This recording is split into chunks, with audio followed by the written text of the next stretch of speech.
สบายดีขอต้อนรับท่านเข้าสู่คลิปการเรียนภาษาจีนกลางทางออนไลน์กับอาจารย์แจ็คบราวน์มื้อนี้เรามาเรียน10ประโยคเกี่ยวกับการลงทุนนำกัน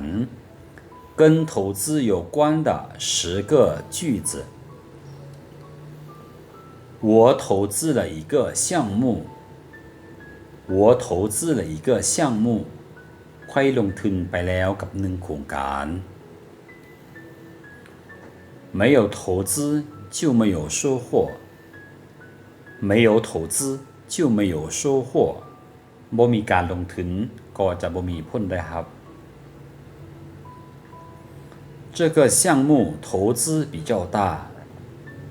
这个项目投资比较大โครงการนี้การลงทุนค่อนข้างหลาย你想不想跟我们一起投资呢你想不想跟我们一起投资呢เจ้าบ่อยากลงทุนกับพวกเขาบ่投资越大风险也就越大投资越大风险也就越大การลงทุนหลายส่ำใดความเสี่ยงก็มีหลายส่ำนั้น你敢不敢投资到这次的项目里你想不想投资到这次的项目里เจ้ากล้าลงทุนใส่โครงการครั้งนี้บ่我觉得阅读也是一种投资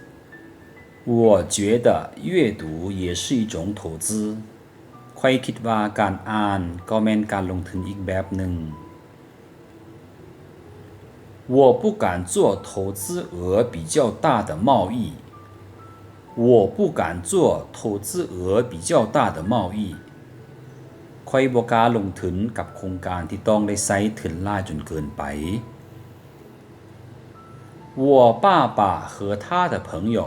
开了一个贸易投资公司我爸爸和他朋友开了一个贸易投资公司พ่อค่อยกับหมู่หลาวได้ร่วมกันลงทุนเปิดบริษัทการค้าแห่งหนึ่ง最近我在忙着写一个投资计划最近我在忙着做一个投资计划